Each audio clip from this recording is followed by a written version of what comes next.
ਸਤਿ ਸ੍ਰੀ ਅਕਾਲ ਜੀ। ਤੁਸੀਂ ਵੇਖ ਰਹੇ ਹੋ ਪੰਜਾਬ ਮੇਲ USA TV। कोविड-19 करके पंजाब के अंदर बेरोजगारी नहीं है, बेरोजगारी है क्योंकि सरकार ने गलत नीतियां बनाई। इस करके इस मुद्दे को देखना बहुत ज़्यादा जरूरी है तो जरूरी है पंजाब के मुद्दों उत्ते गलबात करना। इस करके लैके हाजिर हाँ जी प्रोग्राम पंजाब चर्चा। मैं संजीव यश खन्ना थोड़ा सारिਆਂ ਦਾ स्वागत करदा ते साडे नाल स्टूडियोज दे विच बने हुए ने डॉक्टर राजीव खोसला जी, जाने माने economist. Welcome to the show sir. मेहरबानी जी, thank you very much Khanna साहब। राजीव जी, पंजाब दी आबो हवा दे विच अजकल केड़ी चीज ज्यादा चल रही है? सवाल है। देखो जी, इकोनॉमिकली तो तुसी पहला ही जिक्र करता है कि भी अनएम्प्लॉयमेंट ਜਿਹੜੀ ਹੈ ਬੇਰੁਜ਼ਗਾਰੀ ਪੰਜਾਬ ਦੇ ਵਿੱਚ ਸਭ ਤੋਂ ਵੱਧ ਹੈ ਔਰ ਗਲਤ ਨੀਤੀਆਂ ਦੇ ਕਾਰਨ ਹੈ। ਤੇ ਦੂਜਾ ਜੇ ਅਸੀਂ ਇਹਨੂੰ ਪੋਲੀਟੀਕਲੀ ਦੇਖੀਏ ਤਾਂ ਕਿਸਾਨਾਂ ਦਾ ਮੁੱਦਾ ਵੀ ਚੱਲ ਰਿਹਾ ਹੈ, ਜਿਹੜੀਆਂ ਰੇਡਸ ਹੈਗੀਆਂ ਨੇ ਈਡੀ ਦੀਆਂ ਉਹ ਵੀ ਹੈਗੀਆਂ ਨੇ। ਤੀਸਰਾ ਜਿਹੜਾ ਹੈ ਇਲੈਕਸ਼ਨ ਕਮਿਸ਼ਨ ਦੀਆਂ ਜਿਹੜੀਆਂ ਪਾਬੰਦੀਆਂ ਲਾਈਆਂ ਹੋਈਆਂ ਨੇ ਉਹ ਵੀ ਫੋਲੋ ਹੋ ਰਹੀਆਂ ਨੇ। ਤੇ ਪੋਲੀਟੀਕਲੀ ਤਾਂ ਸਿਆਸਤਦਾਨ ਜਿਹੜੇ ਆ ਉਹਨਾਂ ਤੋਂ ਦੁਖੀ ਨੇ। ਬਿਲਕੁਲ। ਤੇ ਕਿਸਾਨਾਂ ਨੂੰ ਵੇਖ ਕੇ ਕਿਉਂ ਦੁਖੀ ਨੇ ਕਿ ਇਕੱਠੇ ਹੋ ਕੇ ਤਾਂ ਇਹ ਲੜੇ ਨੇ ਇਨਸਾਫ ਵਾਸਤੇ, ਹੁਣ ਆਪਸ 'ਚ ਹੀ ਲੜੀ ਜਾਂਦੇ ਨੇ। ਸੋ ਇਸ ਚੀਜ਼ ਨੂੰ ਦੇਖ ਕੇ ਵੀ ਸਾਰਿਆਂ ਦੇ ਦਿਲ ਦੁਖਦੇ ਪਏ ਨੇ। ਹਾਂ, ਬੇਰੁਜ਼ਗਾਰੀ ਦੀ ਗੱਲ ਇਹ ਹੈ ਕਿ ਭਾਰਤ ਦੇ ਅੰਦਰ ਜਿਹੜੀ ਬੇਰੁਜ਼ਗਾਰੀ ਫੈਲੀ ਹੋਈ ਹੈ ਅਲੱਗ-ਅਲੱਗ ਸੂਬਿਆਂ ਦੇ ਵਿੱਚ ਸਭ ਤੋਂ ਵੱਧ ਹੈਗੀ ਹੈ ਪੰਜਾਬ ਦੇ ਵਿੱਚ। ਇਹ ਸਾਡੇ ਵਾਸਤੇ ਬਹੁਤ ਸੈਂਸਿਟਿਵ ਇਸ਼ੂ ਬਣਿਆ ਹੋਇਆ ਹੈ। ਤੇ ਨਾਲ ਦੀ ਨਾਲ ਇਸ਼ੂ ਬਣਿਆ ਜਦੋਂ ਤੁਸੀਂ ਇਲੈਕਸ਼ਨਸ ਦੀ ਗੱਲ ਕੀਤੀ, ਇਲੈਕਸ਼ਨ ਕਮਿਸ਼ਨ ਦੀ ਗੱਲ ਕੀਤੀ ਹੈ ਤਾਂ 25 ਤਰੀਕ ਤੱਕ ਉਹਨਾਂ ਨੇ ਫਿਜ਼ੀਕਲ ਰੈਲੀਜ਼ ਦੇ ਉੱਤੇ ਜਿਹੜੀ ਪਾਬੰਦੀ ਲਾਈ ਹੋਈ ਹੈ, ਇਹ ਬੜੀ ਚੁਭਦੀ ਪਈ ਹੈ ਸਾਰੀਆਂ ਪੋਲੀਟੀਕਲ ਪਾਰਟੀਆਂ ਨੂੰ। ਖੈਰ, ਉਹਨਾਂ ਨੇ ਕਿਹਾ ਕਿ ਤੁਸੀਂ ਡਿਜੀਟਲ ਪਲੇਟਫਾਰਮਸ ਦੇ ਉੱਤੇ ਆਪਣੀ ਪਾਵਰ ਦੀ ਵਰਤੋਂ ਕਰੋ ਤੇ ਆਨਲਾਈਨ ਸਾਰਿਆਂ ਨੂੰ ਤੁਸੀਂ ਆਪਣੀ ਪਾਰਟੀ ਦੇ ਏਜੰਡੇ ਬਾਰੇ ਦੱਸੋ। ਜਿਸ ਤਰ੍ਹਾਂ ਅਸੀਂ ਆਨਲਾਈਨ ਸ਼ਾਪਿੰਗ ਕਰਦੇ ਹਾਂ ਤਾਂ ਆਨਲਾਈਨ ਕੰਪਨੀਆਂ ਦਾ ਵੀ ਅੱਜ ਕੱਲ੍ਹ ਮਾਮਲਾ ਕਾਫੀ ਭਖਿਆ ਹੋਇਆ। ਕੀ ਕਹਿੰਦੇ ਹੋ ਰਾਜੀਵ ਜੀ? ਕਿਉਂਕਿ ਇਹਨਾਂ ਦੀ ਡੋਮੀਨੈਂਸ ਨੂੰ ਲੈ ਕੇ ਨਾ ਬਹੁਤ ਜ਼ਿਆਦਾ ਲੋਕ ਵਿਚਾਰ ਕਰ ਰਹੇ ਨੇ। ਜੀ, ਜਿਹੜੀ ਹਿੰਦੁਸਤਾਨ ਦੀ ਸਰਕਾਰ ਨਿਊ ਜਿਹੜੀ ਈ-ਕਾਮਰਸ ਪਾਲਿਸੀ ਆਈ ਸੀ ਉਹਦੇ ਵਾਸਤੇ ਵੀ ਪਿਛਲੇ ਸਾਲ ਜਿਹੜੀ ਸਰਕਾਰ ਨੇ ਈ-ਕਾਮਰਸ ਪਾਲਿਸੀ ਜਿਹੜੀ ਬਣਾਈ ਸੀ ਉਹ ਵੀ ਇੱਕ ਇਹਦਾ ਉਦਾਹਰਨ ਹੈ ਜੀ ਕਿ ਸਰਕਾਰ ਜਿਹੜੀ ਹੈ ਚਾਹੁੰਦੀ ਹੈ ਕਿ ਜਿਹੜਾ ਆਨਲਾਈਨ ਹੈ ਇਹਦੇ ਉੱਤੇ ਵੀ ਕੰਟਰੋਲ ਕੀਤਾ ਜਾਵੇ ਕਿਸੇ ਤਰੀਕੇ ਦੇ ਨਾਲ।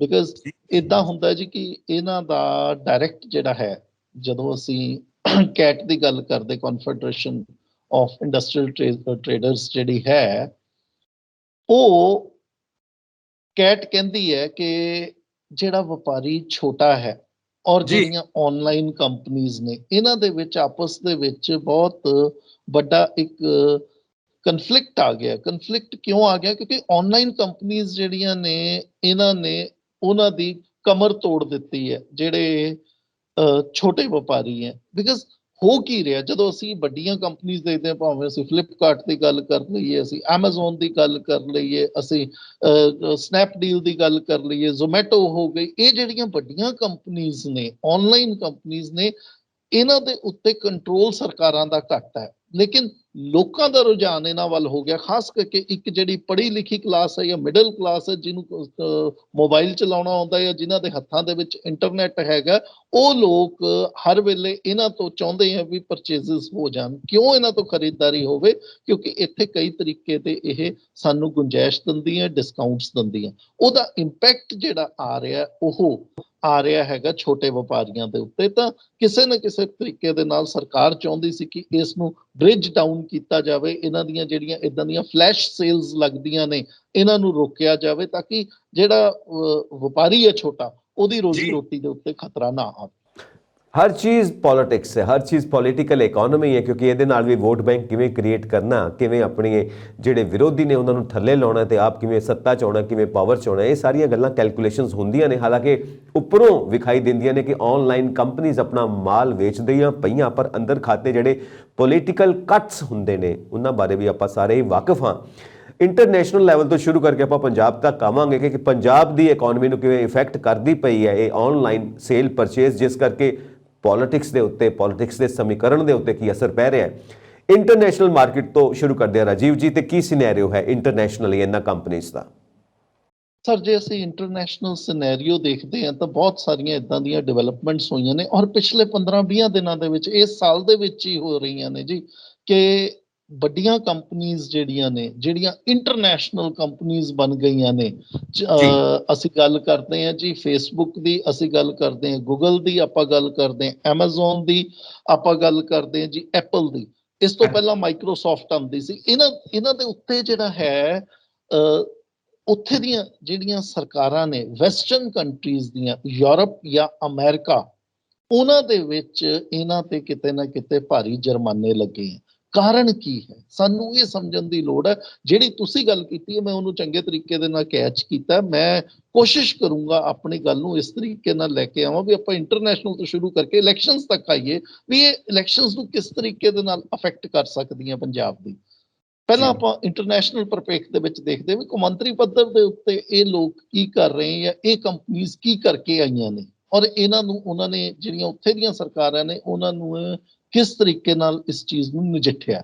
ਤਾਂ ਜੀ ਸਭ ਤੋਂ ਪਹਿਲਾਂ ਗੱਲ ਆਉਂਦੀ ਹੈ ਜੀ ਐਮਾਜ਼ੋਨ ਦੀ। ਐਮਾਜ਼ੋਨ ਕੰਪਨੀ ਜਿਹੜੀ ਜਿਹਨੂੰ ਆਪਾਂ ਆਮ ਤੌਰ ਤੇ ਇੱਥੇ ਦੇਖਦੇ ਹਾਂ ਵੀ ਇੱਕ ਈ-ਕਾਮਰਸ ਦੀ ਸੇਲ ਦੀ ਕੰਪਨੀ ਹੈ ਜਿਹੜੀ ਸਮਾਨ ਸਾਡੇ ਲੋਕਾਂ ਤੋਂ ਪਹੁੰਚਾਉਂਦੀ, ਲੋਕਾਂ ਤੋਂ ਚੱਕਦੀ ਹੈ, ਜਿਹੜਾ ਸਪਲਾਇਰ ਹੈ, ਮੈਨੂਫੈਕਚਰਰ ਹੈ, ਉਹਦੇ ਤੋਂ ਚੱਕਦੀ ਹੈ, ਲੇਕਿਨ ਮਿਡਲਮੈਨ ਨੂੰ ਖਤਮ ਕਰਕੇ ਆਮ ਲੋਕਾਂ ਤੱਕ ਪਹੁੰਚਾਉਣ ਦੀ ਕੋਸ਼ਿਸ਼ ਕਰਦੀ ਹੈ। ਇਹ ਉਹਦਾ ਮੰਤਵ ਜਿਹੜਾ ਹੈ ਉਹਦਾ ਇਹ ਹੈ ਕਿ ਅਸੀਂ ਐਮਾਜ਼ੋਨ ਜਿਹੜੀ ਹੈ ਵੀ ਇਸ ਤਰੀਕੇ ਦੇ ਨਾਲ ਆਪਣਾ ਕੰਮ ਕਰਦੀ ਰਹੇ। ਲੇਕਿਨ ਹੋਇਆ ਕੀ ਹੈ ਪਿਛਲੇ ਦਿਨਾਂ ਦੇ ਵਿੱਚ ਸਾਨੂੰ ਇਹ ਦੇਖਣ ਨੂੰ ਮਿਲਿਆ ਕਿ ਐਮਾਜ਼ੋਨ ਨੇ ਕੀ ਕੀਤਾ ਜਿਹਦੇ ਕਰਕੇ ਸਾਡੀ ਜਿਹੜੀ ਨਿਊ ਈ-ਕਾਮਰਸ ਪਾਲਿਸੀ ਜਿਹੜੀ ਸਰਕਾਰ ਬਣਾ ਰਹੀ ਹੈ ਉਹਦੇ ਚ ਇਸ ਚੀਜ਼ ਨੂੰ ਐਡਰੈਸ ਕਰਨ ਦੀ ਕੋਸ਼ਿਸ਼ ਕੀਤੀ ਹੈ, ਭਾਵੇਂ ਕੰਪਲੀਟਲੀ ਜਾਂ ਪਾਰਸ਼ਲੀ, ਉਹਦੇ ਤੇ ਆਪਾਂ ਬਾਅਦ ਚਾਹੁੰਦੇ ਹਾਂ।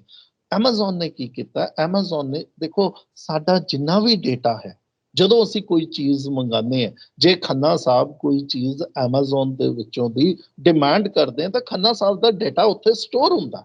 ਸ਼ੋਰ ਤੁਸੀਂ ਜਾਂ ਸਾਡੇ ਦਰਸ਼ਕਾਂ ਨੇ ਆਮ ਤੌਰ ਤੇ ਇਹ ਚੀਜ਼ ਦੇਖੀ ਹੋਏਗੀ ਵੀ ਜੇ ਮੈਂ ਅੱਜ ਹੁਣ ਕੋਈ ਚੀਜ਼ ਫਲਿੱਪਕਾਰਟ ਜਾਂ ਐਮਾਜ਼ੋਨ ਜਾਂ ਜ਼ੋਮੈਟੋ ਜਾਂ ਓਲਾ ਜਾਂ ਬਿਗ ਬਾਸਕਟ ਦੇ ਉੱਤੇ ਕਿਤੇ ਵੀ ਉਸ ਚੀਜ਼ ਨੂੰ ਕੋਸ਼ਿਸ਼ ਕਰਦਾ ਖੋਲਣ ਦੀ, ਚਾਹੇ ਮੈਂ ਖਰੀਦੀਆਂ ਜਾਂ ਨਹੀਂ ਖਰੀਦੀਆਂ, ਲੇਕਿਨ ਥੋੜੀ ਦੇਰ ਬਾਅਦ 2 ਘੰਟੇ ਬਾਅਦ ਜਦੋਂ ਮੈਂ ਦੁਬਾਰਾ ਮੋਬਾਈਲ ਆਪਣਾ ਐਕਸੈਸ ਕਰਾਂਗਾ, ਜਦੋਂ ਮੈਂ ਆਪਣਾ ਲੈਪਟਾਪ ਕੰਪਿਊਟਰ ਜਾਂ ਟੈਬ ਐਕਸੈਸ ਕਰਾਂਗਾ, ਉਹ ਚੀਜ਼ ਸਾਡੇ ਸਾਹਮਣੇ ਆਈ ਹੋਏਗੀ। ਹਾਲਾਂਕਿ ਮੈਂ ਉਸ ਚੀਜ਼ ਨੂੰ ਇੱਕ ਵਾਰੀ ਦੇਖ ਕੇ ਛੱਡਤਾ, ਮੈਂ ਰੇਟ ਦੇਖਣਾ ਚਾਹੁੰਦਾ ਸੀਗਾ ਕਿ ਕੱਪੜਿਆਂ ਦਾ ਰੇਟ ਜਿਹੜਾ ਹੈ ਕਿੰਨਾ ਹੈ, ਇੱਕ ਪਾਰਟਿਕੂਲਰ ਬ੍ਰਾਂਡ ਦਾ ਮੈਂ ਕੱਪੜਾ ਦੇਖਣਾ ਚਾਹੁੰਦਾ ਸੀ, ਮੈਂ ਸਵੈਟਰ ਦੇਖਣਾ ਚਾਹੁੰਦਾ ਸੀ, ਮੈਂ ਕੋਟ ਦੇਖਣਾ ਚਾਹੁੰਦਾ ਸੀ, ਮੈਂ ਸ਼ਰਟ ਦੇਖਣਾ ਚਾਹੁੰਦਾ ਸੀ, ਲੇਕਿਨ ਥੋੜੀ ਦੇਰ ਬਾਅਦ ਉਹ ਚੀਜ਼ ਜਾਣੇ ਅਣਜਾਣੇ ਉਹ ਮੇਰੇ ਸਾਹਮਣੇ ਆਏਗੀ 2 ਘੰਟਿਆਂ ਦੇ ਬਾਅਦ ਜਦੋਂ ਮੈਂ ਮੋਬਾਈਲ ਔਨ ਕਰੂੰਗਾ। ਇਹਦਾ ਮਤਲਬ ਇਹ ਹੈ ਵੀ ਕੋਈ ਨਾ ਕੋਈ ਸਾਡੇ ਉੱਤੇ ਸਾਡੀਆਂ ਜਿਹੜੀਆਂ ਗਤੀਵਿਧੀਆਂ ਨੇ ਸਾਡੇ ਉੱਤੇ ਟਰੈਕ ਕਰ ਰਿਹਾ, ਰੱਖ ਕੇ ਬੈਠੇ ਆ ਉਹ ਟਰੈਕ। ਔਰ ਇਹ ਵਪਾਰੀ ਲੋਕ ਔਰ ਇਹ ਵੱਡੀਆਂ ਕੰਪਨੀਆਂ ਜਿਹੜੀਆਂ ਨੇ ਸਾਡੀ ਹਰ ਐਕਟੀਵਿਟੀ ਦੇ ਉੱਤੇ, ਹਰ ਆਮ ਆਦਮੀ ਦੀ ਐਕਟੀਵਿਟੀ ਦੇ ਉੱਤੇ ਉਹ ਕੰਟਰੋਲ ਕਰਕੇ ਬੈਠੀਆਂ। ਐਮਾਜ਼ੋਨ ਕਰ ਕੀ ਰਹੀ ਹੈ, ਐਮਾਜ਼ੋਨ ਸਾਡੇ ਜਿਹੜਾ ਡੇਟਾ ਹੈ ਉਹਨੂੰ ਇਸ ਤਰੀਕੇ ਦੇ ਨਾਲ ਯੂਜ਼ ਕਰ ਰਹੀ ਹੈ ਜਿਹੜੀ ਕਿ ਜਿਸ ਡੇਟਾ ਦੀ ਵਰਤੋਂ ਉਹ ਆਪਣੇ ਤਰੀਕੇ ਦੇ ਨਾਲ ਕਰ ਸਕੇ। ਅਸੀਂ ਕੀ ਬੋਲਦੇ ਹਾਂ, ਅਸੀਂ ਕੀ ਕਰਦੇ ਹਾਂ, ਅਸੀਂ ਕਿਹੜੀ ਸਾਈਟਸ ਦੇਖਦੇ ਹਾਂ, ਜਾਣੇ ਅਣਜਾਣੇ ਉਹ ਕਿਤੇ ਨਾ ਕਿਤੇ ਸਟੋਰ ਹੋ ਰਹੀ ਹੈ। ਇਹ ਕੰਪਨੀਆਂ ਜਿਹੜੀਆਂ ਨੇ ਉਸ ਤੋਂ ਬਾਅਦ ਆਪਣੀ ਪ੍ਰੋਡਕਟ ਖੁਦ ਬਣਾਉਂਦੀਆਂ ਨੇ। ਜਿੱਦਾਂ ਐਮਾਜ਼ੋਨ ਨੇ ਮੰਨ ਲਓ 4 ਵਪਾਰੀਆਂ ਤੋਂ, 4 ਸਪਲਾਇਰਸ ਤੋਂ, 4 ਮੈਨੂਫੈਕਚਰਰਸ ਤੋਂ ਚੀਜ਼ ਲੈਣੀ ਸੀ ਔਰ ਫਿਰ ਕੰਜ਼ਿਊਮਰ ਤੱਕ ਭੇਜਣੀ ਸੀ, ਲੇਕਿਨ ਕੰਜ਼ਿਊਮਰ ਦਾ ਜਦੋਂ ਇਹਨਾਂ ਨੇ ਇਹ ਦੇਖਿਆ ਵੀ ਕੰਜ਼ਿਊਮਰ ਕਿਸ ਚੀਜ਼ ਦੀ ਡਿਮਾਂਡ ਹੈ, ਉਹ ਕਿਹੜੀ ਚੀਜ਼ ਜਿਹੜੀ ਹੈ ਮੰਗ ਰਿਹਾ, ਉਹ ਕੰਪਨੀ ਨੇ ਵਪਾਰੀਆਂ ਤੋਂ ਲੈਣ ਦੀ ਜਗ੍ਹਾ ਆਪ ਦੇਣੀ ਸ਼ੁਰੂ ਕਰਤੀ। ਇਸ ਤਰੀਕੇ ਦੇ ਨਾਲ ਉਹਨੇ ਕੰਪੀਟੀਸ਼ਨ ਨੂੰ ਖਤਮ ਕਰਨ ਦੀ ਕੋਸ਼ਿਸ਼ ਕੀਤੀ ਜਿਹਦੇ ਚਾਰजेस ਕੰਪਨੀ ਦੇ ਉੱਤੇ ਬਾਹਰਲੇ ਮੁਲਕਾਂ ਦੇ ਉੱਤੇ ਲੱਗੇ ਹੈ। ਇਸੇ ਤਰੀਕੇ ਦੇ ਨਾਲ ਫੇਸਬੁੱਕ ਜਿਹੜੀ ਹੈ, ਫੇਸਬੁੱਕ ਨੇ ਤਾਂ ਹੋਰ ਵੀ 1-2 ਕੰਮ ਕੀਤੇ ਵੀ ਫੇਸਬੁੱਕ ਨੇ ਇੰਸਟਾਗ੍ਰਾਮ ਜਾਂ WhatsApp ਜਿਹਦੇ ਨਾਲ ਇਹਦਾ ਡਾਇਰੈਕਟ ਕੰਪੀਟੀਸ਼ਨ ਚੱਲ ਰਿਹਾ ਸੀਗਾ ਉਹਨਾਂ ਨੂੰ ਐਕਵਾਇਰ ਹੀ ਕਰ ਲਿਆ। ਉਹਨਾਂ ਨੂੰ ਮਤਲਬ ਕੰਪੀਟੀਸ਼ਨ ਨੂੰ ਅਬਿਊਜ਼ ਕਰਨ ਦੀ ਕੋਸ਼ਿਸ਼ ਕਰ ਰਹੀਆਂ, ਕੰਪੀਟੀਸ਼ਨ ਨੂੰ ਖਤਮ ਕਰਨ ਦੀ ਕੋਸ਼ਿਸ਼ ਕਰ ਰਹੀਆਂ, ਆਪ ਡੋਮੀਨੇਟ ਕਰਨ ਦੀ ਕੋਸ਼ਿਸ਼ ਕਰ ਰਹੀਆਂ ਨੇ ਇਹ ਕੰਪਨੀਆਂ। ਤੀਸਰਾ ਕੇਸ ਆਉਂਦਾ ਜੀ ਗੂਗਲ ਦਾ। ਗੂਗਲ ਨੇ ਕੀ ਕੀਤਾ ਹੈਗਾ, ਗੂਗਲ ਸਾਨੂੰ ਉਹ ਚੀਜ਼ ਦਿਖਾਉਣਾ ਚਾਹੁੰਦਾ ਜੋ ਅਸੀਂ ਨਹੀਂ ਦੇਖਣਾ ਚਾਹੁੰਦੇ, ਉਹ ਦਿਖਾਉਣਾ ਚਾਹੁੰਦਾ। ਮੈਂ ਕੋਈ ਸਾਈਟ ਖੋਲਣਾ ਚਾਹੁੰਦਾ ਕਿਸੇ ਦੇ ਬਾਰੇ, ਕਿਸੇ ਕਿਤਾਬ ਦੇ ਬਾਰੇ, ਕਿਸੇ ਆਰਟੀਕਲ ਦੇ ਬਾਰੇ ਮੈਂ ਕੁਝ ਪੜ੍ਹਨਾ ਚਾਹੁੰਦਾ, ਚਾਹੇ ਜਿਹੜੀ ਸੰਸਥਾ ਨੇ ਉਹ ਕਿਤਾਬ ਜਾਂ ਲੇਖ ਜਿਹੜਾ ਛਾਪਿਆ ਉਹ ਗੂਗਲ ਦੇ ਉੱਤੇ ਮੌਜੂਦ ਵੀ ਹੈ, ਲੇਕਿਨ ਗੂਗਲ ਕੀ ਕਰ ਰਿਹਾ ਹੈਗਾ, ਗੂਗਲ ਮੈਨੂੰ ਉਹ ਬਾਅਦ ਚ ਦਿਖਾਉਂਦਾ, ਗੂਗਲ ਉਹ ਚੀਜ਼ ਉੱਪਰ ਰੱਖ ਦਿੰਦਾ ਜਿਹੜੀ ਚੀਜ਼ ਗੂਗਲ ਨੂੰ ਲੱਗਦੀ ਹੈ ਕਿ ਇਹ ਉੱਪਰ ਜਾਣੀ ਚਾਹੀਦੀ ਹੈ। ਇਸੇ ਤਰੀਕੇ ਦੇ ਨਾਲ ਗੂਗਲ ਦੇ ਉੱਤੇ ਜਿਹੜੇ ਫਰਾਂਸ ਦੇ ਵਿੱਚ ਹੁਣੇ ਜਿਹੜਾ ਲੇਟੈਸਟ ਇਸ ਸਾਲ ਦੇ ਵਿੱਚ ਜੁਰਮਾਨਾ ਲੱਗਿਆ ਹੈਗਾ, ਉਹ ਲੱਗਿਆ ਕਿ ਇੱਥੇ ਆਪਾਂ ਜਿਹੜੀ ਚੀਜ਼ ਨੂੰ ਸਰ ਅਸੀਂ ਨਜ਼ਰ ਅੰਦਾਜ਼ ਕਰ ਦਿੰਦੇ ਹਾਂ, ਉਹ ਹੈਗਾ ਕੁਕੀਜ਼। ਅੱਜ ਕੱਲ੍ਹ ਇੱਕ ਨਵਾਂ ਵਰਡ ਆਇਆ ਹੈਗਾ ਕੁਕੀਜ਼, ਬਈ ਤੁਸੀਂ ਕੁਕੀਜ਼ ਅਸੈਪਟ ਕਰੋ, ਆਲ ਕੰਡੀਸ਼ਨਸ ਜਿਹੜੀਆਂ ਨੇ, ਜੋ ਵੀ ਇਹਨਾਂ ਦੀਆਂ ਕੰਡੀਸ਼ਨਸ ਨੇ ਤੁਹਾਨੂੰ ਅਸੈਪਟ ਕਰਨੀਆਂ ਪੈਣਗੀਆਂ, ਨਹੀਂ ਤਾਂ ਤੁਹਾਡਾ ਮੋਬਾਈਲ ਜਿਹੜਾ ਜਾਂ ਤੁਸੀਂ ਉਸ ਸਾਈਟ ਦੇ ਵਿੱਚ ਅੱਗੇ ਨਹੀਂ ਜਾ ਸਕੋਗੇ। ਉਹ ਜਿਹੜਾ ਕੁਕੀਜ਼ ਸਾਡੇ ਤੋਂ ਅਸੈਪਟ ਕਰਾ ਕੇ ਇਹ ਕਿਤੇ ਨਾ ਕਿਤੇ ਸਾਡਾ ਡਾਟਾ ਜਾਂ ਸਾਡੀ ਕੋਈ ਸੈਂਸਿਟਿਵ ਇਨਫੋਰਮੇਸ਼ਨ ਜਿਹੜੀ ਹੈ, ਅਸੀਂ ਮੇਲ ਹੈ ਫੀਮੇਲ ਹੈ, ਅਸੀਂ ਮੇਲ ਹੈ ਤਾਂ ਕਿਹੜੇ ਏਜ ਗਰੁੱਪ ਦੇ ਹੈ, ਅਗਰ ਅਸੀਂ ਫਲਾਣੇ ਏਜ ਗਰੁੱਪ ਦੇ ਵਿੱਚ ਹੈ ਤਾਂ ਮੇਰੀਆਂ ਆਦਤਾਂ ਕੀ ਨੇ, ਉਹ ਸਾਰੀ ਇਨਫੋਰਮੇਸ਼ਨ ਕਿਤੇ ਸਟੋਰ ਹੁੰਦੀ ਹੈ। ਔਰ ਮੈਂ ਆਖਰੀ ਗੱਲ ਕਰਾਂਗਾ ਜੀ ਆਪਣੀ, ਉਸ ਤੋਂ ਬਾਅਦ ਮੈਂ ਤੁਹਾਡਾ ਜਿਹੜਾ ਅਗਲਾ ਜਿਹੜਾ ਭਾਗ ਹੋਏਗਾ ਆਪਾਂ ਗੱਲ ਕਰਦੇ ਹਾਂ। ਜਿਹੜੀ ਐਪਲ ਹੈ, ਐਪਲ ਦੇ ਉੱਤੇ ਕੀ ਚਾਰजेस ਨੇ, ਐਪਲ ਦੇ ਉੱਤੇ ਚਾਰजेस ਲੱਗੇ ਕਿ ਉਹ ਐਪਲ ਦੀ ਜਿਹੜੀ ਆਪਾਂ ਦੇਖਦੇ ਹਾਂ ਵੀ ਜਿਹੜੇ ਪਲੇ ਸਟੋਰ ਹੈ, ਐਪਲ ਦਾ ਆਪਣਾ ਪਲੇ ਸਟੋਰ ਕ੍ਰੀਏਟ ਹੋਇਆ। ਐਪਲ ਦਾ ਫੋਨ ਜਿਹੜਾ ਹੈ ਉਹ ਨਾਰਮਲ ਜਿਹੜੀ ਪਲੇ ਸਟੋਰਸ ਦੇ ਉੱਤੇ ਜਿਹੜੀਆਂ ਐਪਲੀਕੇਸ਼ਨਸ ਨੇ ਸਾਨੂੰ ਮਿਲਦੀਆਂ, ਉਹਦੇ ਨਾਲ ਚੱਲਦਾ ਹੀ ਨਹੀਂ ਹੈ। ਤੁਸੀਂ ਦੇਖੋ, ਕਦੇ ਵੀ ਦੇਖੋ ਤੁਹਾਡੇ ਆਪਾਂ ਇਹ ਚੀਜ਼ ਇਹ ਦੇਖੀ ਹੈ ਜੀ ਵੀ ਐਪਲ ਵਾਲਿਆਂ ਦੇ ਲਈ ਇੱਕ ਅਲੱਗ ਸੌਫਟਵੇਅਰ ਬਣ ਕੇ ਆਉਂਦਾ ਜਾਂ ਇੱਕ ਅਲੱਗ ਐਪਲੀਕੇਸ਼ਨ ਬਣ ਕੇ ਆਉਂਦੀ ਹੈ ਕਿ ਆਮ ਮੋਬਾਈਲ ਵਾਲੇ ਫਲਾਨਾ ਸੌਫਟਵੇਅਰ ਡਾਊਨਲੋਡ ਕਰੋ ਜਾਂ ਫਲਾਨੀ ਐਪ ਡਾਊਨਲੋਡ ਕਰੋ, ਔਰ ਐਪਲ ਵਾਲੇ ਫਲਾਨਾ ਡਾਊਨਲੋਡ ਕਰੋ ਐਪ। ਤਾਂ ਕਿਤੇ ਨਾ ਕਿਤੇ ਐਪਲ ਨੇ ਵੀ ਆਪਣੀ ਡੋਮੀਨੈਂਸ ਜਿਹੜੀ ਹੈ ਉਹ ਕੀਤੀ ਹੋਈ ਹੈ। ਤੇ ਇਸੇ ਕਰਕੇ ਚਾਹੇ ਅਸੀਂ ਫਰਾਂਸ ਦੀ ਗੱਲ ਕਰੀਏ, ਚਾਹੇ ਅਸੀਂ ਇਟਲੀ ਦੀ ਗੱਲ ਕਰ ਲਈਏ, ਹੁਣੇ ਇਟਲੀ ਨੇ ਇਹਨਾਂ ਨੂੰ ਜੁਰਮਾਨੇ ਲਾਏ ਹੈ, ਫੇਸਬੁੱਕ ਨੂੰ ਜੁਰਮਾਨਾ ਲਾਇਆ। ਉਸ ਤੋਂ ਪਹਿਲਾਂ ਇਹਨਾਂ ਦੇ ਉੱਤੇ ਫਰਾਂਸ ਨੇ ਜੁਰਮਾਨਾ ਲਾਇਆ, ਤੇ ਉਹ ਹੁਣ ਲੇਟੈਸਟ ਜਿਹੜਾ ਹੈ ਇੰਗਲੈਂਡ ਨੇ ਜੁਰਮਾਨਾ ਲਾਇਆ। ਔਰ ਜੁਰਮਾਨੇ ਵੀ ਛੋਟੇ ਨਹੀਂ ਹੈ, ਕਈ 100 ਕਰੋੜ ਦੇ ਜੁਰਮਾਨੇ ਨੇ ਜਿਹੜੇ ਇਹਨੇ ਕੰਪਨੀਆਂ ਦੇ ਉੱਤੇ ਲੱਗ ਰਹੇ ਨੇ, ਕਿਉਂਕਿ ਇਹ ਲੋਕ ਕੰਪੀਟੀਸ਼ਨ ਨੂੰ ਖਤਮ ਕਰਨ ਦੀ ਕੋਸ਼ਿਸ਼ ਕਰ ਰਹੇ ਨੇ। ਰਾਜੀਵ ਸਰ, ਜਿਹੜੀਆਂ ਇਹ ਸਾਰੀਆਂ ਕੰਪਨੀਆਂ ਨੇ ਜਿਨ੍ਹਾਂ ਕੋਲ ਸਾਡਾ ਡਾਟਾ ਜਾ ਰਿਹਾ, ਹੁਣ ਆਪਾਂ ਪੰਜਾਬ ਦੇ ਸਿਨੈਰੀਓ ਤੇ ਆਉਂਦੇ ਹਾਂ, ਕਿਉਂਕਿ ਆਪਾਂ ਇੰਟਰਨੈਸ਼ਨਲ ਮਾਰਕੀਟ ਤੋਂ ਹੁਣ ਨੈਰੋ ਡਾਊਨ ਕਰਦੇ ਹੋਏ ਭਾਰਤ ਦੀ ਮਾਰਕੀਟ ਤੇ ਆਉਂਦੇ ਹਾਂ, ਪੰਜਾਬ ਦੀ ਮਾਰਕੀਟ ਤੇ ਆਉਂਦੇ ਹਾਂ।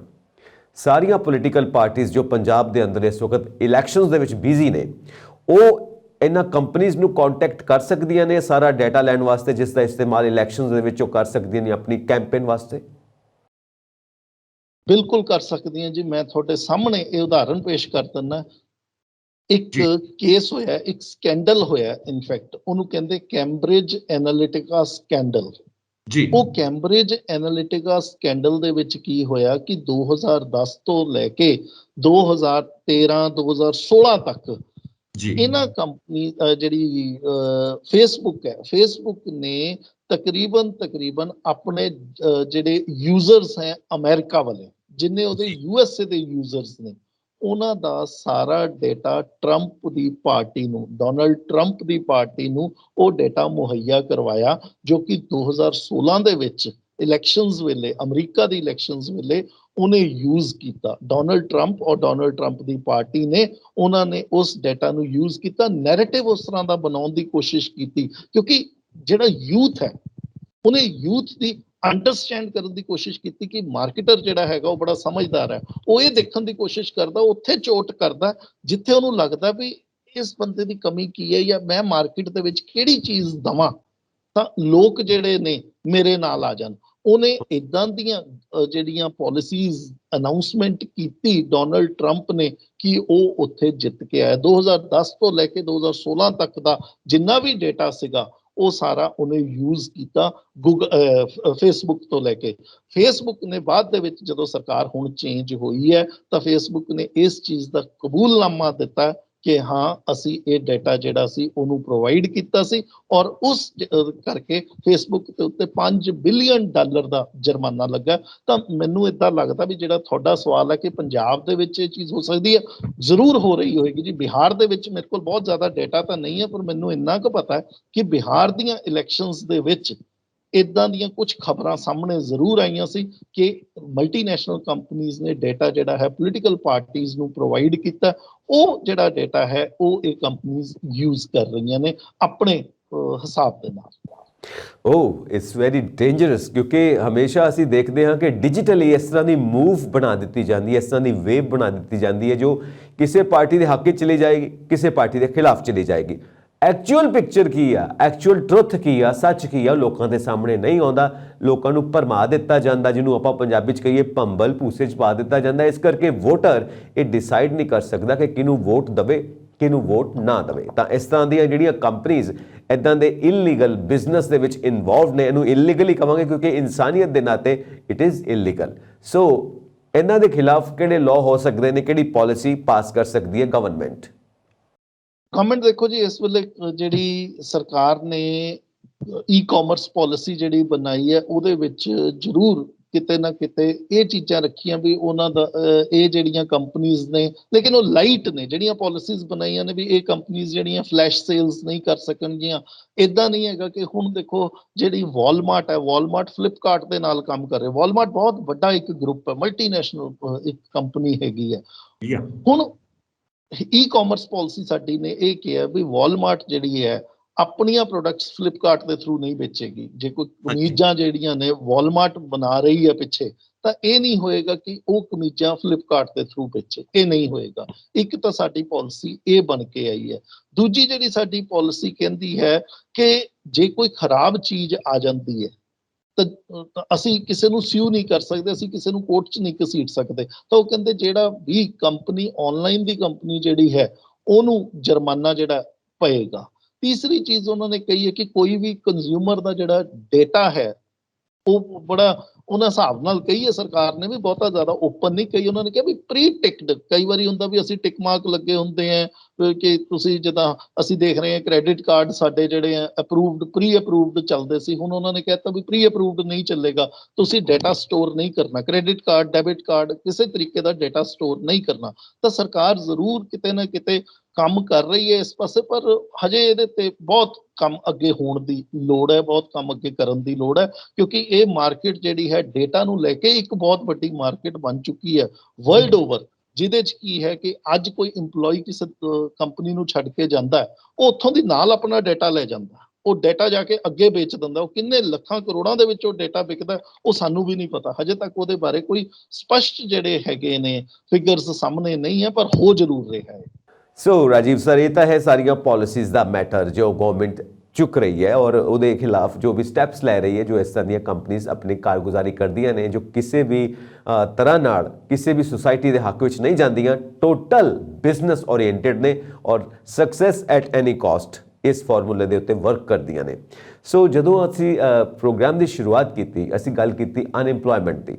ਤਾਂ ਲੋਕ ਦੇਖਦੇ ਨੇ ਕਿ ਆਨਲਾਈਨ ਬਹੁਤ ਬਿਜ਼ਨਸ ਖੁੱਲ ਗਏ ਨੇ, ਆਨਲਾਈਨ ਬਹੁਤ ਜ਼ਿਆਦਾ ਕੰਮ ਹੈ, ਲੋਕ ਆਨਲਾਈਨ ਕੰਮ ਕਰ ਰਹੇ ਨੇ ਕੋਵਿਡ-19 ਤੋਂ ਬਾਅਦ ਤਾਂ ਖਾਸ ਕਰਕੇ। ਸੋ ਇਹਦੇ ਨਾਲ ਜੋ ਡਿਜੀਟਲ ਪਲੇਟਫਾਰਮਸ ਨੇ ਉਹ ਹੈਲਪ ਕਰ ਸਕਦੇ ਨੇ ਸਾਨੂੰ ਇੰਪਲੋਇਮੈਂਟ ਜਨਰੇਟ ਕਰਨ ਦੇ ਵਿੱਚ, ਜਾਂ ਉਹਦੇ ਵਿੱਚ ਵੀ ਚੀਟਿੰਗ ਹੋ ਰਹੀ ਹੈ ਇੰਪਲੋਇਮੈਂਟ ਦੀ ਥਾਂ ਦੇ ਉੱਤੇ ਲੋਕਾਂ ਦੇ ਨਾਲ? ਦੇਖੋ ਸਰ, ਮੈਂ ਤੁਹਾਡਾ ਜਿਹੜਾ ਸੈਕਿੰਡ ਪਾਰਟ ਹੈ ਨਾ ਜੀ, ਪਹਿਲਾਂ ਮੈਂ ਇਹਨੂੰ ਐਡਰੈਸ ਕਰਦਾ ਵੀ ਲੋਕਾਂ ਦੇ ਨਾਲ ਕਿਆ ਚੀਟਿੰਗ ਹੋ ਰਹੀ ਹੈ। ਤਾਂ ਮੈਨੂੰ ਲੱਗਦਾ ਕਿਤੇ ਨਾ ਕਿਤੇ ਹੋ ਰਹੀ ਹੈ। ਕਿਉਂ ਹੋ ਰਹੀ ਹੈ, ਕਿਸ ਤਰੀਕੇ ਦੇ ਨਾਲ ਹੋ ਰਹੀ ਹੈ? ਦੇਖੋ ਅਲੱਗ-ਅਲੱਗ ਪਾਰਟੀਆਂ ਨੇ ਜਿਹੜੀ ਗੱਲ ਕੀਤੀ ਆ। ਆਪਾਂ ਆਮ ਆਦਮੀ ਪਾਰਟੀ, ਜਿਹੜੀਆਂ ਮੇਜਰ ਪਾਰਟੀਆਂ ਨੇ ਜਿਹੜੀਆਂ ਇਸ ਚੋਣਾਂ ਦੇ ਵਿੱਚ ਉਤਰ ਰਹੀਆਂ ਨੇ, ਅਸੀਂ ਆਮ ਆਦਮੀ ਪਾਰਟੀ ਦੀ ਗੱਲ ਕਰਦੇ ਹਾਂ, ਅਸੀਂ ਅਕਾਲੀ ਦਲ ਦੀ ਗੱਲ ਕਰਦੇ ਹਾਂ, ਅਸੀਂ BJP ਦੀ ਗੱਲ ਕਰਦੇ ਹਾਂ, ਅਸੀਂ ਕਾਂਗਰਸ ਦੀ ਗੱਲ ਕਰਦੇ ਹਾਂ। ਇਹਨਾਂ ਚੋਂ ਅਗਰ BJP ਨੂੰ ਥੋੜੀ ਦੇਰ ਦੇ ਲਈ ਅਸੀਂ ਰੱਖ ਦਈਏ ਸਾਈਡ ਤੇ, ਉਹਦੀ ਗੱਲ ਨਾ ਕਰੀਏ, ਬਾਕੀ ਤਿੰਨ ਮੇਜਰ ਪਾਰਟੀਆਂ ਦੀ ਗੱਲ ਕਰੀਏ, ਉਹਨਾਂ ਦੀ ਅਸੀਂ ਅਨਾਉਂਸਮੈਂਟਸ ਦੀ ਗੱਲ ਕਰੀਏ ਜਾਂ ਜੋ ਆਪਣੇ ਮੈਨੀਫੈਸਟੋ ਦੇ ਵਿੱਚੋਂ ਲੈ ਕੇ ਆ ਰਹੀਆਂ ਨੇ, ਉਹਨਾਂ ਨੇ ਕੀ ਕਿਹਾ? ਉਹ ਫ੍ਰੀ ਬੀਜ਼ ਦੀ ਪੋਲਿਟਿਕਸ ਦੇ ਉੱਤੇ, ਸਾਰੀ ਦੀ ਸਾਰੀ ਫ੍ਰੀ ਬੀਜ਼ ਦੀ ਪੋਲਿਟਿਕਸ ਤੇ। ਪੈਸਾ ਕਿੱਥੋਂ ਆਣਾ ਉਹਦੇ ਬਾਰੇ ਕਿਸੇ ਕੋ ਕੋਈ ਰੋਡ ਮੈਪ ਨਹੀਂ ਹੈ। ਕਿਸੇ ਪਾਰਟੀ ਨੇ ਇਹ ਗੱਲ ਨਹੀਂ ਕੀਤੀ ਕਿ ਅਸੀਂ ਪੈਸਾ ਕਿੱਥੋਂ ਲੈ ਕੇ ਆਵਾਂਗੇ। ਇਹ ਜਿਹੜਾ ਨੈਰੇਟਿਵ ਹੈ, ਉਹਨਾਂ ਨੂੰ ਇਹ ਪਤਾ ਵੀ ਪੰਜਾਬ ਦੇ ਵਿੱਚ ਅਨਇੰਪਲੋਇਮੈਂਟ, ਬੇਰੁਜ਼ਗਾਰੀ ਬਹੁਤ ਜ਼ਿਆਦਾ ਹੈ, ਪੰਜਾਬ ਦੇ ਵਿੱਚ ਲੋਕ ਜਿਹੜੇ ਨੇ ਇਸ ਵੇਲੇ ਪਰ ਕੈਪੀਟਾ ਇਨਕਮ ਟੁੱਟ ਰਹੀ ਹੈ, ਲੋਕ ਜਿਹੜੇ ਨੇ ਗਰੀਬੀ ਰੇਖਾ ਤੇ ਉੱਤੋਂ ਗਰੀਬੀ ਰੇਖਾ ਤੋਂ ਥੱਲੇ ਦੀ ਤਰਫ ਜਾ ਰਹੇ ਨੇ। ਤਾਂ ਇਸ ਕਰਕੇ ਉਹਨਾਂ ਨੇ ਕਿਤੋਂ ਨਾ ਕਿਤੋਂ ਇਸ ਚੀਜ਼ ਨੂੰ ਇਨਕੈਸ਼ ਕਰਨ ਦੀ ਕੋਸ਼ਿਸ਼ ਕੀਤੀ ਹੈ, ਇੱਕ ਨੈਰੇਟਿਵ ਬਣਾਉਣ ਦੀ ਕੋਸ਼ਿਸ਼ ਕੀਤੀ ਹੈ ਸਾਰੀਆਂ ਪਾਰਟੀਆਂ ਨੇ ਕਿ ਪੰਜਾਬ ਨੂੰ ਅਸੀਂ ਫ੍ਰੀ ਬੀਜ਼ ਦੇ ਉੱਤੇ ਰੱਖਾਂਗੇ, ਜਿਹਦੇ ਵਾਸਤੇ ਸਾਡਾ ਜਿਹੜਾ ਐਕਸਚੈਕਰ ਹੈ, ਸਾਡਾ ਜਿਹੜਾ ਪੰਜਾਬ ਦਾ ਬਜਟ ਹੈ, ਉਹ ਬਿਲਕੁਲ ਅਲਾਉ ਨਹੀਂ ਕਰਦਾ। ਸਾਡੇ ਕੋਲ ਬਿਲਕੁਲ ਪੈਸਾ ਨਹੀਂ ਹੈ। ਇਹ ਪਾਰਟੀਆਂ ਤਾਂ 20,000 ਕਰੋੜ 40,000 ਕਰੋੜ 10,000 ਕਰੋੜ ਇੰਨੇ ਦੀ ਗੱਲਾਂ ਕਰਦੀਆਂ ਵੀ ਅਸੀਂ ਫ੍ਰੀ ਦੇ ਵਿੱਚ ਦੇਵਾਂਗੇ, ਪਰ ਜੇ ਅਸੀਂ ਐਕਚੁਅਲ ਦੇਖਦੇ ਹਾਂ ਤਾਂ ਹਜੇ ਤਾਂ ਪਿਛਲੇ ਜਿਹੜੇ ਭੁਗਤਾਨ ਨੇ ਉਹ ਕਰਨ ਵਾਸਤੇ ਸਾਡੇ ਕੋਲ ਪੈਸਾ ਨਹੀਂ ਹੈ। ਤਾਂ ਇਹ ਆਨਲਾਈਨ ਜਿਹੜੀ ਹੈ ਕਿਸੇ ਨਾ ਕਿਸੇ ਤਰੀਕੇ ਦੇ ਨਾਲ ਸਿਰਫ ਇੱਕ ਨੈਰੇਟਿਵ ਬਣਾਉਂਦੀ ਹੈ, ਜਿੱਦਾਂ ਅਸੀਂ ਡੋਨਲਡ ਟਰੰਪ ਦੇ ਕੇਸ ਦੇ ਵਿੱਚ 2016 ਦੀਆਂ ਇਲੈਕਸ਼ਨਾਂ ਦੇ ਵਿੱਚ ਦੇਖਿਆ, ਜਾਂ ਅਸੀਂ ਪੰਜਾਬ ਦੇ ਵਿੱਚ ਹੁਣ ਦੇਖ ਰਹੇ ਹਾਂ, ਜਾਂ 2019 ਦੀਆਂ ਇਲੈਕਸ਼ਨਸ ਦੇ ਵਿੱਚ ਦੇਖਿਆ ਸੀਗਾ। ਇੱਕ ਨੈਰੇਟਿਵ ਬਣਾਇਆ ਗਿਆ ਸੀਗਾ। ਜਿੱਥੇ ਤੱਕ ਸਵਾਲ ਹੈ ਅਨਇੰਪਲੋਇਮੈਂਟ ਦਾ, ਬੇਰੁਜ਼ਗਾਰੀ ਦਾ, ਉਹਦੇ ਵਾਸਤੇ ਤਾਂ ਸਾਨੂੰ ਇੰਡਸਟਰੀਅਲ ਪਾਲਿਸੀਜ਼ ਹੀ ਗਠਨ ਕਰਨਾ ਪਏਗਾ। ਉਹਨਾਂ ਦਾ ਚੰਗੀਆਂ ਪਾਲਿਸੀਜ਼ ਜਿਹੜੀਆਂ ਨੇ, ਖਾਸ ਕਰਕੇ ਜਿਹੜੀਆਂ ਇੰਡਸਟਰੀਅਲ ਪਾਲਿਸੀਜ਼ ਜਿਹੜੀਆਂ ਐਗਰੀਕਲਚਰ ਤੋਂ ਸਮਾਨ ਚੱਕਦੀਆਂ ਇੰਡਸਟਰੀਜ਼ ਔਰ ਇੰਡਸਟਰੀ ਦੇ ਵਿੱਚ ਉਹਨੂੰ ਪ੍ਰੋਸੈਸ ਕਰਦੀਆਂ, ਯਾਨੀ ਐਗਰੋ ਪ੍ਰੋਸੈਸਿੰਗ ਇੰਡਸਟਰੀਜ਼, ਉੱਥੋਂ ਸ਼ੁਰੂਆਤ ਕਰਕੇ ਵੱਡੀਆਂ ਲਾਰਜ ਸਕੇਲ ਇੰਡਸਟਰੀਜ਼ ਸਰਕਾਰੀ ਖੇਤਰ ਦੇ ਵਿੱਚ ਉਹਦੇ ਵੱਲ ਨੂੰ ਜਾਣਾ ਪਏਗਾ। ਸੋ ਇੰਪਲੋਇਮੈਂਟ ਦੀ ਗੱਲ ਆਪਾਂ ਇਹਦੇ ਵਿੱਚ ਕਿਸ ਤਰ੍ਹਾਂ ਜਨਰੇਟ ਕਰ ਸਕਦੇ ਆ? ਤੁਸੀਂ ਜਿਸ ਤਰ੍ਹਾਂ ਇਹ ਸਾਰਾ ਕੁਝ ਐਕਸਪਲੇਨ ਕਰ ਰਹੇ ਹੋ, ਕਿਉਂਕਿ ਇਹ ਸਭ ਤੋਂ ਵੱਡਾ ਮੁੱਦਾ ਐਡਰੈਸ ਕਰਨਾ ਅਸੀਂ ਇਹਨਾਂ ਇਲੈਕਸ਼ਨਸ ਦੇ ਵਿੱਚ। ਸਰ, ਕੈਪੀਟਲ ਆਊਟਲੇ ਜਿਹੜਾ ਹੈ ਪ੍ਰਾਈਵੇਟ ਵਾਲੇ ਨੂੰ ਅਸੀਂ ਸੋਚਦੇ ਹਾਂ ਵੀ ਅਗਰ ਪ੍ਰਾਈਵੇਟ ਵਾਲਾ ਆ ਜਾਏਗਾ, ਇਹ ਪੰਜਾਬ ਦੇ ਵਿੱਚ ਵੀ ਹੈ ਔਰ ਇਹ ਨੈਸ਼ਨਲ ਲੈਵਲ ਦੇ ਉੱਤੇ ਵੀ ਇਹੀ ਜਿਹੜਾ ਹੈ ਦਿਮਾਗ ਦੇ ਵਿੱਚ ਘਰ ਕੀਤੀ ਹੋਈ ਹੈ ਗੱਲ ਕਿ ਅਗਰ ਪ੍ਰਾਈਵੇਟ ਵਾਲਾ ਆ ਜਾਏਗਾ ਤਾਂ ਨੌਕਰੀਆਂ ਨਿਕਲਣਗੀਆਂ। ਜਦਕਿ ਸਮੱਸਿਆ ਇਹ ਹੈ ਕਿ ਜਦ ਤੱਕ ਸਰਕਾਰ ਆਪ ਪੈਸਾ ਨਹੀਂ ਲਗਾਏਗੀ, जब तक सरकार आप कैपिटल एक्सपेंडिचर नहीं करेगी, आप निवेश नहीं करेगी, लोगों को नौकरियां नहीं मिलणगियां, तब तक प्राइवेट वाला भी नहीं आएगा। क्योंकि जो सरकार ने पैसा नहीं देना, लोगों की डिमांड जिहड़ी है घट है, ਅਸੀਂ देख रहे हैं इस वेले डिमांड टुटी हुई है, प्राइवेट वाला कित्थों दी काम करेगा? प्राइवेट वाले कोल ऑलरेडी कैपेसिटी अवेलेबल है। मैं एक लास्ट गल करके अपनी गल खत्म करदा जी। ਜਿਹੜੀ ਕੈਪੈਸਿਟੀ ਯੂਟਿਲਾਈਜੇਸ਼ਨ ਹੈ, ਜਿਹੜੀ ਸਾਡੀ 70% ਇੰਡਸਟਰੀ ਜਿਹੜੀ ਹੈ 70% ਚੱਲਦੀ ਸੀ, ਅੱਜ ਉਹ ਇੰਡਸਟਰੀ ਸਾਡੀ 60% ਤੇ ਚੱਲ ਰਹੀ ਹੈ। ਇੰਡਸਟਰੀ ਦੇ ਵਿੱਚ 10 ਤੋਂ 20% ਦੀ ਐਡੀਸ਼ਨਲ ਕੈਪੈਸਿਟੀ ਪਈ ਹੈ। ਉਹ ਪ੍ਰਾਈਵੇਟ ਵਾਲਾ ਕਿਉਂ ਨਵਾਂ ਨਿਵੇਸ਼ ਕਰੇਗਾ ਜਦੋਂ ਸਰਕਾਰ ਹੀ ਨਹੀਂ ਕਰ ਰਹੀ, ਜਦੋਂ ਪ੍ਰਾਈਵੇਟ ਵਾਲੇ ਨੂੰ ਪਤਾ ਵੀ ਲੋਕਾਂ ਦੇ ਹੱਥਾਂ 'ਚ ਤਾਂ ਪੈਸਾ ਹੀ ਨਹੀਂ ਹੈ। ਤਾਂ ਇਹਨੂੰ ਨਜਿੱਠਣ ਦਾ ਇੱਕੋ ਹੀ ਤਰੀਕਾ ਹੈ, ਸਰਕਾਰ ਜਿਹੜੀ ਹੈ ਆਪ ਖਰਚਾ ਕਰੇ। ਜਦੋਂ ਸਰਕਾਰ ਖਰਚਾ ਕਰੇਗੀ ਉਹਦੇ ਨਾਲ ਉਸਾਰੀ ਹੋਏਗੀ, ਉਸਾਰੀ ਦੇ ਨਾਲ ਨਵੇਂ ਲੋਕਾਂ ਨੂੰ ਪੈਸੇ ਮਿਲਣਗੇ, ਲੋਕਾਂ ਨੂੰ ਪੈਸੇ ਮਿਲਣਗੇ, ਇਕਨੋਮਿਕ ਸਾਈਕਲ ਜਿਹੜਾ ਹੈ ਉਹ ਮੰਗ ਦਾ ਚੱਕਰ ਜਿਹੜਾ ਉਹ ਘੁੰਮਣ ਲੱਗੇਗਾ। ਫਿਰ ਪ੍ਰਾਈਵੇਟ ਜਿਹੜੀ ਹੈ ਇਨਵੈਸਟਮੈਂਟ ਆਏਗੀ, ਜੋ ਅਸੀਂ 2010-12 ਤੱਕ ਦੇਖਦੇ ਆਏ ਹਾਂ। ਪਿਛਲੇ 1990-91 ਤੋਂ ਲੈ ਕੇ 2010 ਦੋ ਦਸ਼ਕਾਂ ਦੇ ਵਿੱਚ ਇਹ ਚੀਜ਼ ਹੋਈ। ਸਾਰੇ ਮਾਹਿਰ ਜਾਣਦੇ ਨੇ ਕਿ ਇਸ ਚੱਕਰ ਚੋਂ ਨਿਕਲਣ ਦਾ ਰਾਹ ਕੀ ਹੈ, ਤੇ ਸਾਡੇ ਸਿਆਸੀ ਆਗੂ ਕਿਉਂ ਨਹੀਂ ਜਾਣਦੇ, ਸਾਡੀਆਂ ਸਿਆਸੀ ਪਾਰਟੀਆਂ ਕਿਉਂ ਨਹੀਂ ਜਾਣਦੀਆਂ? ਉਹ ਇਹਨਾਂ ਮਾਹਿਰਾਂ ਦੇ ਨਾਲ ਗੱਲਬਾਤ ਕਰਕੇ ਇੱਕ ਰਾਹ ਕਿਉਂ ਨਹੀਂ ਕੱਢਦੀਆਂ, ਜਿਹੜਾ ਰਾਹ ਸਾਨੂੰ ਤਰੱਕੀ ਦੇ ਵੱਲ ਲੈ ਕੇ ਜਾਵੇ ਤੇ ਪੰਜਾਬ ਇੱਕ ਉન્નਤੀ ਦੇ ਵੱਲ ਜਾਣ ਵਾਲਾ ਸੂਬਾ ਬਣ ਸਕੇ। ਬਹੁਤ ਬਹੁਤ ਸ਼ੁਕਰੀਆ ਰਾਜੀਵ ਜੀ, ਤੁਸੀਂ ਸਾਡੇ ਦਰਸ਼ਕਾਂ ਨਾਲ ਆਪਣੀ ਖੋਜ ਸਾਂਝੀ ਕੀਤੀ ਹੈ। ਥੈਂਕ ਯੂ ਵੈਰੀ ਮੱਚ।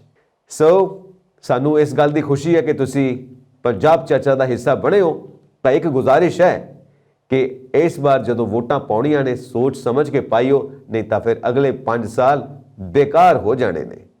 ਹੋਰ ਅਪਡੇਟਸ ਦੇ ਲਈ ਵੇਖਦੇ ਰਹੋ ਪੰਜਾਬ ਮੇਲ USA TV। ਸਤਿ ਸ੍ਰੀ ਅਕਾਲ ਜੀ।